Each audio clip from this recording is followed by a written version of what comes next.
Hey guys, John Polemy here, Actionable Intelligence. Today is Saturday, August 7th, and this is the weekly market update.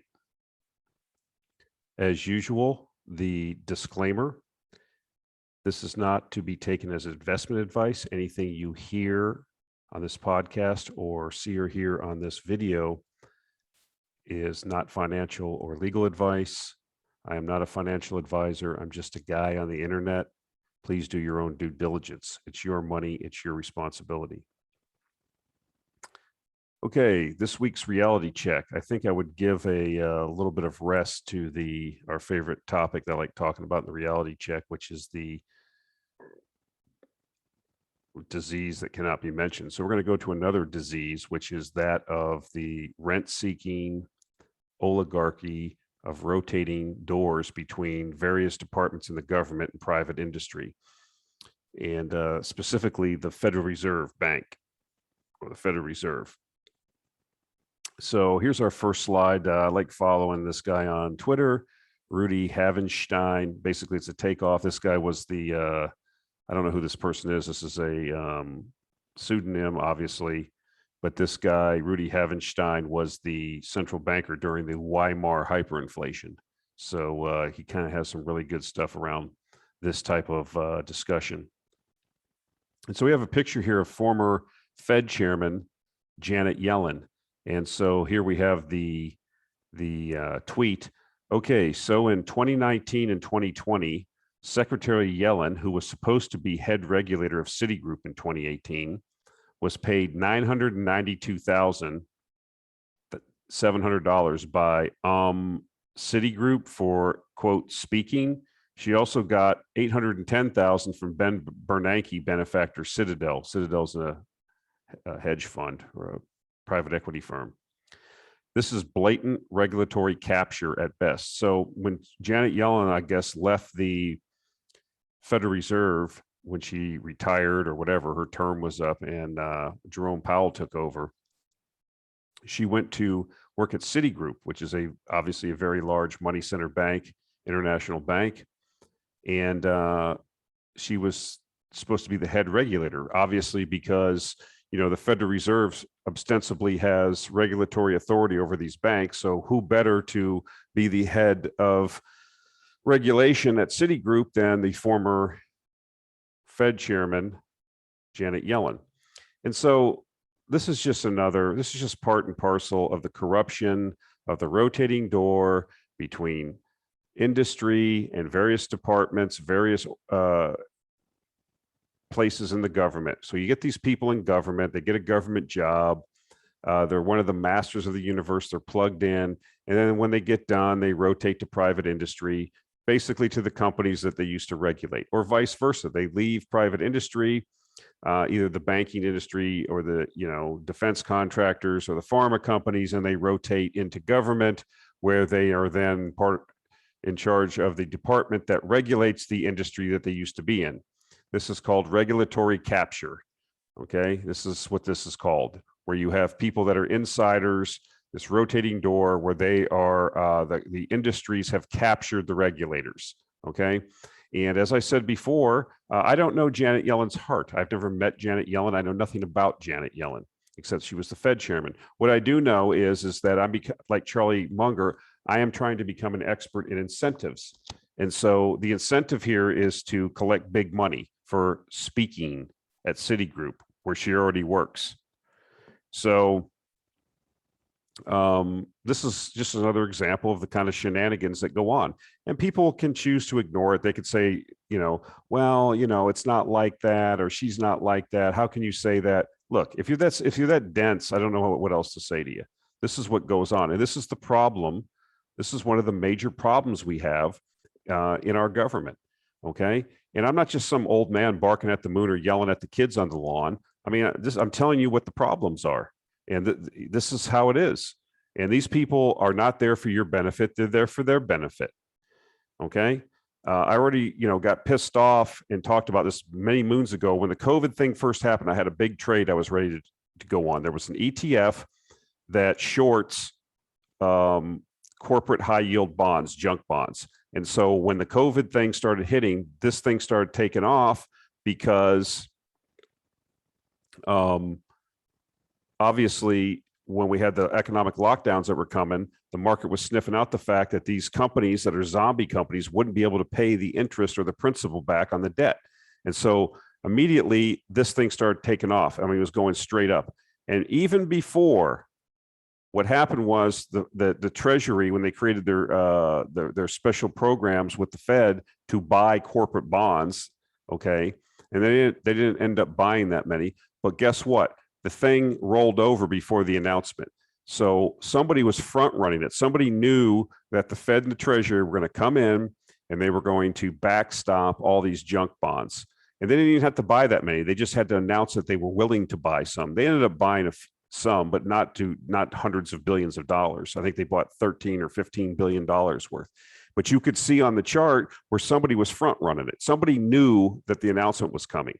Is it just because somebody was so smart and was able to read the tea leaves? Or do these people talk to each other? These people circulate in the same groups, WhatsApp, telephone calls, emails, who knows what. Okay. I mean, really? That doesn't go on? I mean, am I supposed to be that naive? Again, these people are not angels. They're human beings like you and I. And they are subject to the same temptations and the same incentives responses that everybody else is. And so here we go. Here's another montage from the same Twitter account. And we can just go down the list, former Fed Vice Chairman Stanley Fischer to join BlackRock, another multi-trillion-dollar investment firm. Barclays appoints Richard Fisher as senior advisor. This is another former Fed governor. William Dudley named senior advisor and appointed to Treliance board of directors. Hedge fund Blue Mountain hires former Fed governor as consultant. Morgan Stanley hires former Fed official Vincent Reinhart. Neil Kashkari, this guy's a piece of work. Quiet path to PIMCO. You can read the rest here. Dr. Ben Bernanke to serve as a senior advisor to Citadel. He's not a trader. He's not a deal maker. He's a senior advisor. The guy's plugged into everybody back at the Fed. I mean, Dr. Alan Greenspan, the maestro, joins Advisors Capital Management as economic advisor. Greenspan to advise Deutsche Bank. Yellen gets a post-Fed payday in private meetings with Wall Street's elite. I mean, it goes on and on and on. And we just sit back and suck on it. This is a major problem. And nobody in Congress is talking about this because that's just not how it's done. No, there's no reform going on. Again, if you're going to serve in government, that's fine. You can be a government servant, serve your country, but you don't get to go back to the private sector for a decade. How many people want to be public servants now? Or let's make a permanent ban. If you want to be if you want to serve your country, okay, then okay, fine. Then 10, 20-year ban on going back to the industry that you were previously regulating or had oversight on. How about that as a disincentive to this rotating door and this nonsense of this regulatory capture that goes on? There's one more laugh from Clown World. This is Neil Kashkari. I can't stand this guy. I think he's the Minneapolis Fed governor. But I like what this Rudy Havenstein guy says. Oh, yeah, the Fed was just about to taper, and then bam, Delta force hit. He's talking about the Delta variant. And then he just Joe Biden thing, come on, man.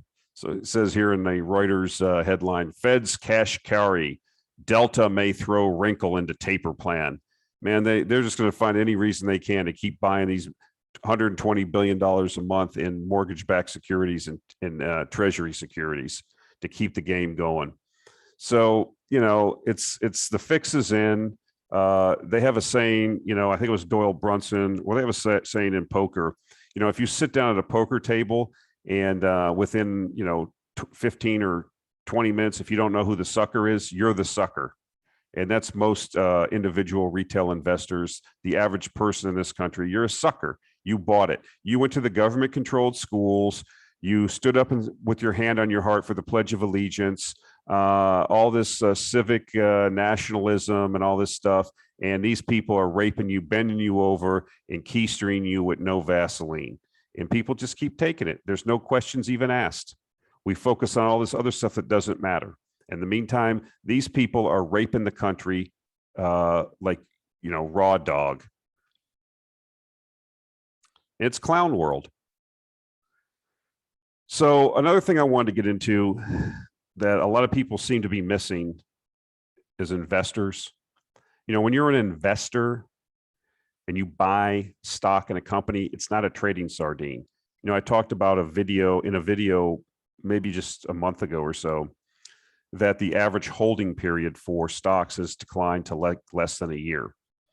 And so what a stock represents is a share in a particular business, in the perceived or actual cash flow stream that business can generate in the future. And so that's what you're really buying. You're buying businesses. When you're an investor, you're a person that buys businesses or pieces of businesses. Instead, what we've turned this thing into is a gambling casino because of these people that I just highlighted that have, lowered interest rates to 5,000-year lows. And they have enabled all type of speculation, malinvestment, and disconnected views from reality, which has enabled basically these bubbles that we keep seeing. And so what I wanted to talk about here was, just to get back to finish the statement about, if you're going to be an investor in stocks, you have to value them as businesses. And so, if you were going to invest in a business, a dry cleaning business, and it generated, let's say $80,000 a year in profits, there's a certain price you should pay for that. You should pay typically 2 to 3 times, maybe at the highest, of the annual cash flow for a business. Say the cash flow of that business was $100,000 a year.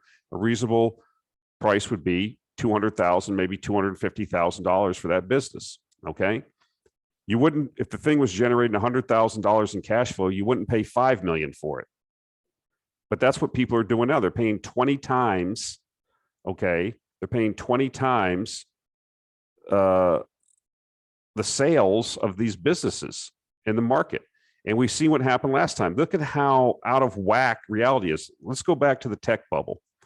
Okay. At the time of the tech bubble, the total market cap of stocks that were trading at a price to sales ratio of 20 times sales, which is crazy. You could look at the average is like not even, 1 time sales. It's like this is way out of the historical. These are bubble conditions. People are overpaying for streams of cash flow. And what's enabling this? Because rates are so low, you cannot be an investor. Everyone is forced to become now a speculator. Okay. Everybody's forced to become almost a gambler. I've talked about this before. It used to be you could just go get a CD or a passbook savings account would pay you 5, 6, 7%. That doesn't exist anymore. Where are you going to get yield? Somebody wrote to me in one of the comments of the previous videos, or maybe a newsletter subscriber, what do you do with your cash, John, between investments? That's a good question, because money markets, if you just have your cash and have it get swept into a money market fund at your brokerage firm, you're basically getting nothing. You're basically getting, a few basis points of T-bill interest, if that. But they're making margin loans with that money and other things that they're doing with your money, and they're keep capturing that spread, and you're getting ripped off. And this is why people feel like they need to be more fully invested than they probably should at these bubblicious conditions, because they want to get some yield. We talked about it before, maybe 2 weeks ago. With the inflation rate where it is now, you're losing purchasing power. Once you have an inflation rate of, we have negative real rates of 5%, and your money's sitting in the bank, you lose 5% of purchasing power. You don't get it back. They've stolen it from you. That's the whole game. Financial repression. Keep interest rates low, let the inflation rate get above it, and then steal your money via inflation. And there's not one person in 10,000 that understands how that's done. And that's how they get away with it. There's a Henry Ford quote where he said that if the people in this country understood how our monetary system works, there would be basically they'd be out in the streets with pitchforks and torches the next day. But nobody knows. They don't teach anything in school. So everybody has to learn this stuff on their own. So I caution you, when you see this, you saw what happened during the last tech wreck. If you were alive, or if you were old enough to understand what was going on. Some of us were old enough. We were involved. We were in it. And you could see the bubblish conditions. Now it's even worse now. This is so out of whack from the historical narrative. If you looked at this and didn't know what it was, you'd be like, something's not right here. Which one of these is not like the others, and why is there such a disparate, you have trillions of dollars. This doesn't normally happen. You don't have trillions of dollars of market cap of stocks trading at a price to sales ratio of 20 times. It's just nuts. So people will say, well, the prospects for these companies are so good. You don't understand. They're good businesses. It doesn't matter. What you pay for a business is what matters. And so here's the research that they did. Okay. This is from Barron's. This is the returns on stocks with price to sales multiples of greater than 15 times. Remember, we have $4.5 trillion of stock market cap trading at 20 times sales. So what happens with your returns if you're buying stocks at valuations that are at 15 times sales or more? Well, in a quarter year, you have a loss. Basically, you don't have, the more you pay for stuff, the less correlated it is to positive returns. And this is 50 years of data. So if you overpay, if you pay for these bubblicious stocks, regardless of what their prospects are, about how great the business does, if you overpay for those businesses, your returns are going to be negative long term. You're not going to get a good return. That's just how it is. Now, in the meantime, you could say, well, I'm making money right now. You could. Things can get more bubblicious, but then you could have a 50 or 60% drawdown, and it just wipes out everything. And then you don't recover. This is what happened during the last tech bubble. The business continued to perform, sales and earnings, but the stocks were so overvalued, it took them, in some cases, 15, 20 years for the valuations or the sales and earnings to catch up with the valuation, even after they got whacked. So these things matter. It matters how much you pay for a stock. It matters how much you pay for a business. And that's why I'm trying to buy businesses that are out of favor, that have an inflection where we're going to have this big ramp up in cash flow. Most of these are cyclical businesses currently, and that they're undervalued. I'm not paying with coal stocks and some of these oil stocks 15, 20 times sales.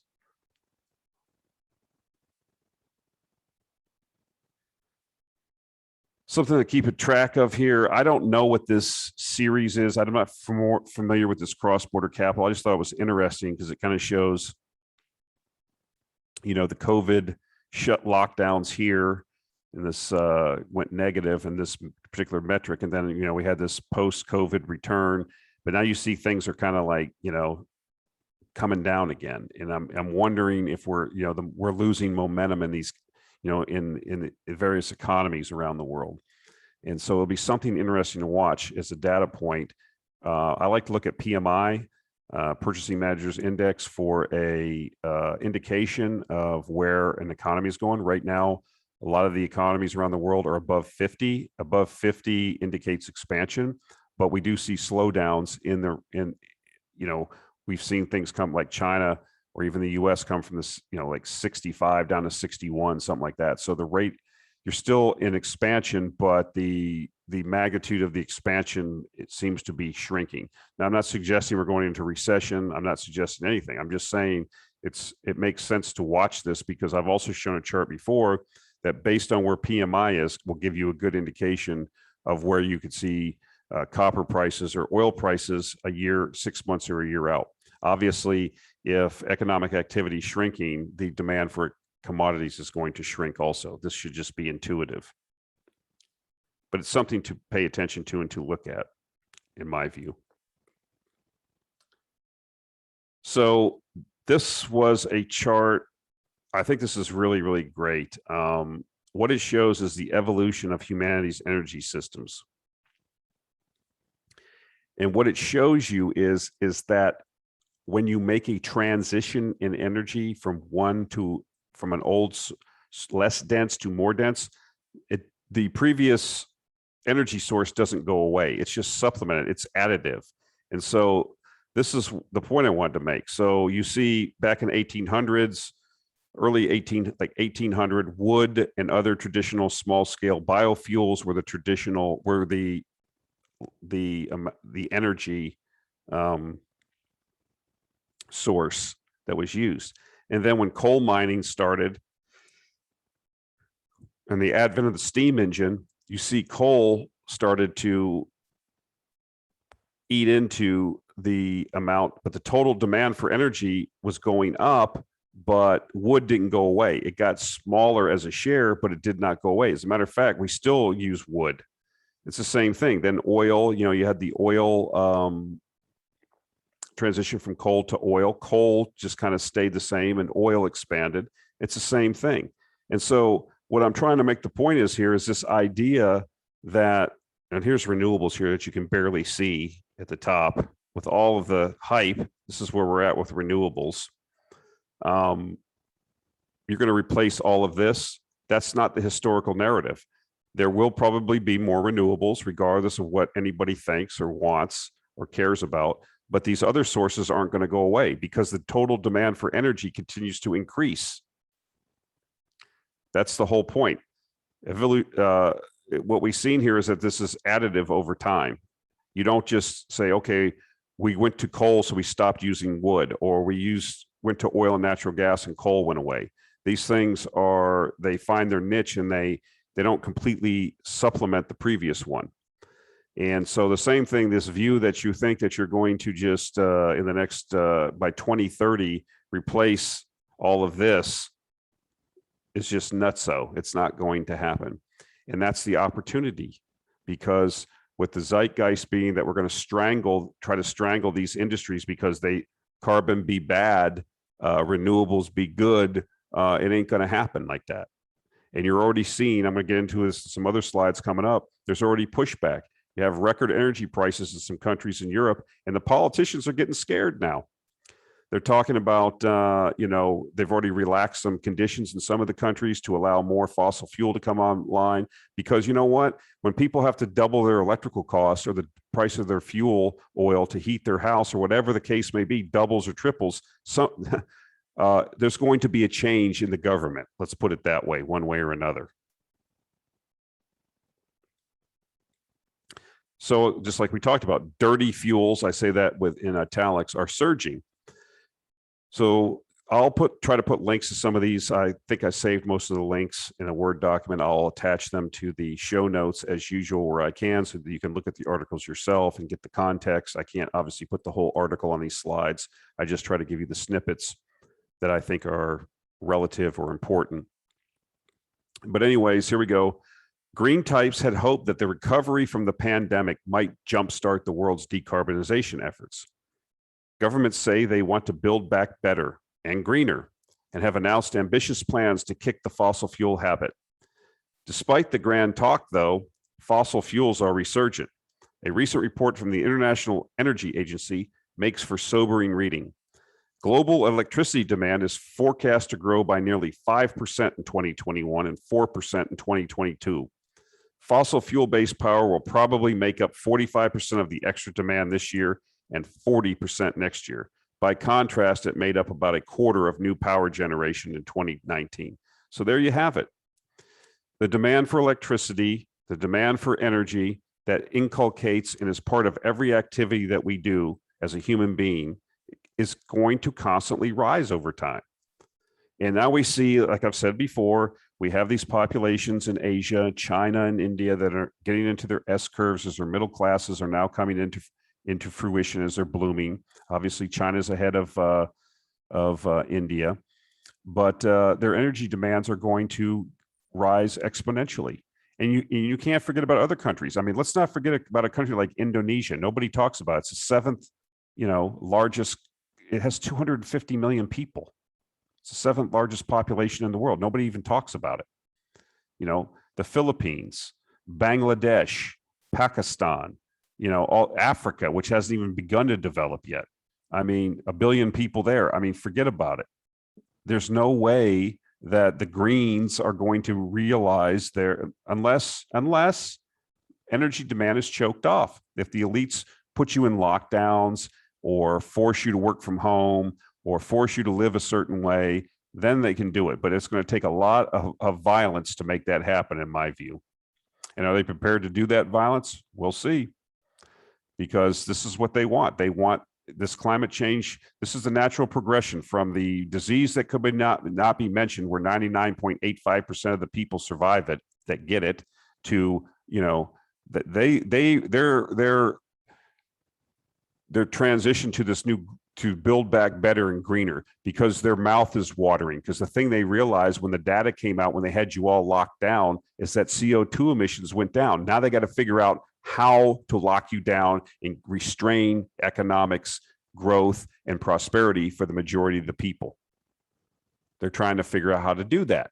And they're training you, okay, with all their little shenanigans. I don't think it's going to work personally. I think people are going to rise up. I think this is going to get ugly sooner rather than later. The narrative's starting to come apart.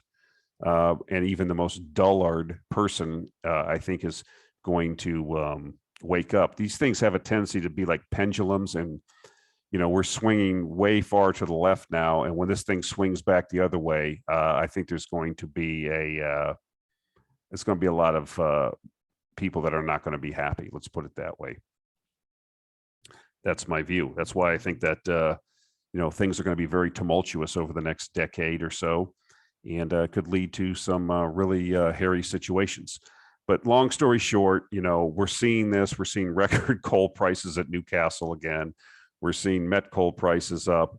We're seeing, you know, and we're seeing more and more news every week, which I'll get into some more slides about, more and more fossil fuel companies, more and more energy companies, you know, committing ritual seppuku and restraining themselves from growing. It's crazy. So this is what I'm talking about. Here's another Twitter chart that I was able to get.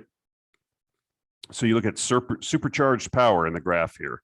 German electricity prices are much higher than usual. So you see the band for the 10, and then you see the high and lows going back for a while.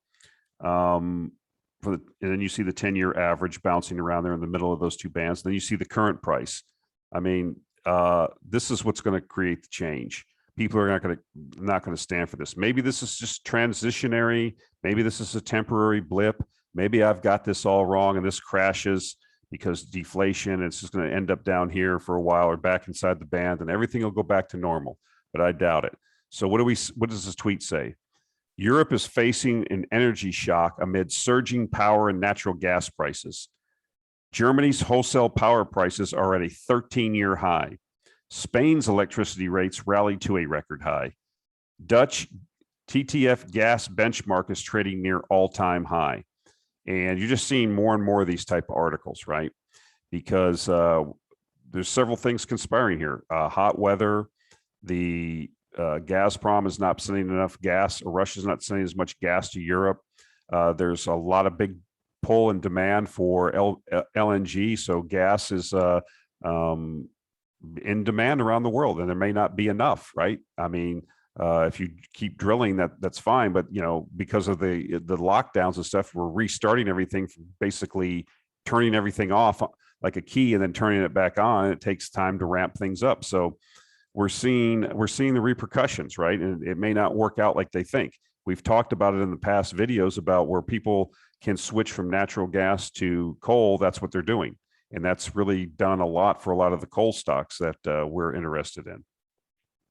Just something to watch, right? I mean, this is what we were thinking. This is the betting against the narrative that's incorrect. And the narrative that is incorrect is that we are going to do all these wonderful things by 2030. It's stupid. It's not going to happen. If you think that, then you are ignorant of history, economics, and physics. So energy stops growing. Harris Kupperman, we really like him here at the Actionable Intelligence Alert newsletter. Really smart guy. Also involved in a company he controls that in the portfolio. Like listening to him, but he coined this term for ESG. He calls it energy stops growing. And so what we have here, maybe I'm reading something into this, but here we go. Chevron, which is, is a major multinational oil company, fossil fuel company, oil and gas. That's their bread and butter. That's their expertise. That's their wheelhouse. They announce a leadership change. So Jeff Gustafson appointed president, Chevron New Energies. Okay. Chevron Corporation today named Jeff Gustafson president, Chevron New Energies, effective August 2nd. Gustafson will serve as corporate officer and report to Chevron chairman, CEO Michael Wirth. Gustafson will lead a new dedicated organization focused on low carbon business prospects that have the potential to scale. Chevron New Energy's initial focus will include commercialization opportunities in hydrogen, carbon capture, and offsets, and support of ongoing growth in biofuels. Additional detail about these efforts will be provided on September 14th during the company's Energy Transition Spotlight. My advice to anyone listening is that if you own any of these multinational corporations that are in the oil and gas business, and I'm going to name them Chevron, Exxon, Total, BP, I mean, any of these big companies, sell them. They are not oil companies. They don't want to be oil companies anymore. They are falling for the narrative. And this is going to, if you read the quarter two report from Goring and Rosenzweig came out this week, and they talk about this. They go through and talk about, and I'll probably do a video about it. They talk about all these oil companies that are basically going to just self-immolate themselves. They're going to quit exploring for oil and gas. They're going to go off and do this. I mean, they've done this before, guys. If you know the history of this, it wasn't ESG. So back during the last oil spike, like after the Arab oil embargo and during the Jimmy Carter years, all these oil companies started trying to diversify, right? I mean, you had, I think Exxon, I mean, they got into uranium mining. One of them bought a chip company. I think it was Schlumberger, was involved in semiconductors, all these wacky businesses because they wanted to get away from oil because it was so volatile and blah, blah, blah. It's the same thing here. This isn't going to work. You're an oil company. I wish I was running one of these oil companies. I would, you can't do it, right? Because it's the shareholders. You've got like these companies like BlackRock, okay, who own all these shares, Vanguard, Fidelity, all these mutual funds. And then you get this little pissant activist that gets in there and they start pushing this agenda. And they get these big shareholders that have a lot of sway to go along with it. So the guy doesn't, if you're running one of these companies, you don't really have a choice. Now, I think it's going to open up a tremendous amount of opportunity for independent owner operators or smaller companies that aren't going to bend the knee to this. Okay. Because the demand for oil isn't going to go away anytime soon. Okay. It's probably going to reach all-time highs sometime next year, and the production is not going to be there. We are heading for an energy crisis because of the lack of investment in this kind of nonsense. Why is this company, if you don't want to be, I mean, the board of directors of this company is there to oversee the management of an oil and gas exploration and production company. If you don't want to be in that business, then you should go somewhere else. Okay. But trying to make this into carbon capture and what else they got, hydrogen and all this nonsense, is going to take the focus away and investment away from producing more oil and gas. And as we have said before, oil and gas being an extractive industry, if you're not constantly out looking for more oil and gas, at some point you'll go out of business. And that's exactly what the article in the Goring and Rosenzweig report talks about. These companies are in self-liquidation now as they go off to Never Never Land to try to create this fantasy to appease these activist shareholders. And it is not going to end well. But there will be opportunities. There's major companies in Russia that are in China, and small independent companies in the U.S. and other places that will try to step up. And if they can get capital, they're going to show up and explore for oil. And I can tell you something else right now. When's this going to end? When oil goes to $150 or $200 a barrel, Mr. Gustafson will be looking for a new job, and this entire management team will be replaced. Of course, they'll all be multimillionaires by then. They'll sail off, and no one will hear from them again. And these companies will go back to doing what they normally did before. That's it. That's how it works. And that's my prediction. So get ready for it. I think it's going to happen. And that's how it's going to go down. If you're not continuously invest, I mean, I'm not even talking about billions of dollars, hundreds, like 6, 7, $800 billion a year has to be invested to replace the oil that we pump every year. This world is using 32 billion barrels of oil per year. If you're not out finding that and replacing it, at some point, it's a problem. And it's going to become a problem sooner rather than later. And I think it's going to be a big wake-up call for a lot of people. But it's going to be an excellent opportunity for us that know what's going on. So I just, I was looking at the rig counts here in the US, and they're not really increasing with the oil price. And a lot of it is because there was a lot of wells that were drilled, but they were not completed. So you have these drilled, but not drilled and uncompleted inventory.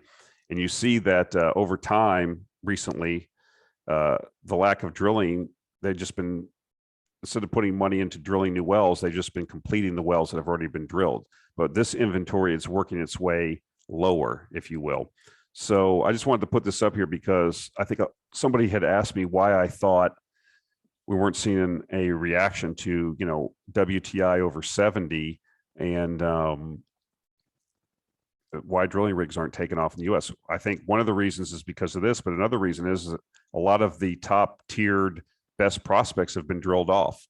And that's another thing that they talk about in the Goring and Rosenzweig report about they used a neural net AI to try to figure this out. And their suspicion or view is that most of the top tier 1 areas have been drilled off. And so it's going to take a lot higher oil prices to entice a lot of these companies, which have already said over and over on their earnings calls coming out of Q2 that they're sticking to the return of capital to shareholders, not drilling for the sake of drilling, that we're not going back to the old shale boom.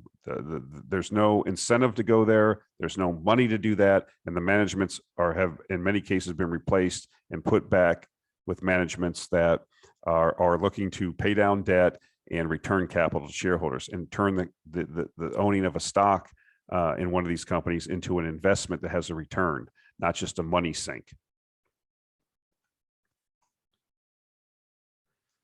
Okay, I think this is one of the last slides. I thought this was in German. I translated it with Google Translate, so it's not. You got to kind of read into it a little bit because it's direct. It's not perfect translation. So, Spanish wind power subsidy troubles Siemens Energy. There's a couple points here that I think are interesting. The challenges of the energy transition are also noticeable at Siemens Energy. Siemens Energy is like the GE of Germany. It's a very large conglomerate that's involved in a lot of aspects of energy production and machinery production and steam turbines, gas turbines, wind power, the whole shebang, all kinds of other stuff. It's a big conglomerate like GE. In the third quarter of the fiscal year, onshore wind power caused considerable financial difficulties. It belongs to the subsidiary Siemens Gamesa. Now, Siemens Gamesa is the wind power part of Siemens. It's a merger between Siemens and Gamesa. Gamesa was a Spanish wind power company. I've worked with this outfit, Siemens Gamesa. It's a shit show. They merged these things, these two companies, and I could sit here for an hour and talk about some of the things I saw. I mean, they didn't integrate properly. It was a mess. So anyways, problems at the wind power subsidiary Siemens Gamesa have brought Siemens Energy into the red. In the past quarter, the group made a loss of over 300 million euros.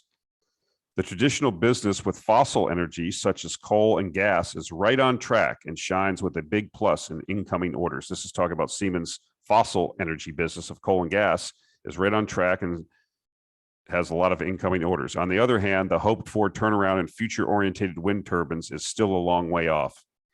And so we have a quote here from the, I think one of the executives at Siemens says, in the case of onshore wind turbines, we are depressed by high raw material prices and project costs, and that just has to get better for the result of the entire company, unquote.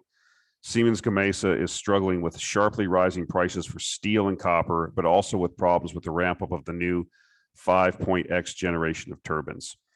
So again, everything's fine on the fossil side, but for some reason they can't make money on their onshore wind. Now, in the article, they do talk about the fact that the offshore wind is doing fairly good. So I don't want to just use this as a template to slam them, but I want to go back to it. This idea is so tradable, so actionable that it's a false idea. We're not going to transition to this fantasy world by 2030. We could see it. You could see it coming down the pipe. It's like a train heading for you. And if you don't get off the tracks, you're going to get run over. But it represents tremendous opportunity, in my view, over the next 3 to 5 years. Like I said, I believe we're going to have an energy crisis. I think we're going to have oil prices and natural gas prices, by the way, too, that are going to shock people. And I think that if you're positioned correctly, it's going to lead to really, really outsized gains. I also think that it'll probably put a nail in this nonsense once and for all. People are spoiling for a fight. The people out there in the world right now, they think they're isolated. The media is controlling things, social media. Myself among thousands of others, alternative media, podcasters, people that are trying to speak the truth. The listenership is growing everywhere, and they're trying to block us left and right. But the word's getting out, and people don't have to feel isolated. They know that there's other people that have the same views, and we're the majority. And the narrative is coming apart. And I think that a lot of people are going to realize that they were rooked, that they were taken for a ride, and that they were sold a bill of goods. And with markets being bubblicious everywhere, I mean, we're primed for a revolution here. I mean, something's going to happen. I mean, we're going to have 3 bubbles in the space of 20 or 25 years, wipe people out 3 times, completely wipe them out. And this bubble's so big, when it bursts, and it will burst eventually, I mean, what are the repercussions going to be for society? What are going to be the repercussions for pensions, for people's financial wherewithal? How many people are going to be kicked out of their houses? How many people are going to lose their jobs? How many people are going to say enough is enough? And so, and you couple that, if it's in the case of a stagflationary environment where gas is $7 a gallon and food prices are go try to buy a couple of T-bones over at Kroger or at a butcher shop. I mean, the prices are out of control. I'm fortunate. Like I said, I can pay the prices, but what are people doing that are living on the margin? How are people surviving? How are they eating? What are they eating? And so I just think that we are coming to a head, if you will, sooner rather than later. I believe this is the last slide. Yes, it is. So thanks for listening, guys. I appreciate it. We're going to be trying to put out more videos just because I've got to devote more time to this. I want to try to take it full time at some point. And so you're going to see my work output increase. I'm writing down suggestions. I've seen people making suggestions for different content, and I'll try to take that into consideration. And if I think it makes sense, or if I have something to say on that particular topic, I will try to accommodate that. So anyways, that's it for this week. Thank you for watching, and we'll talk to you next week.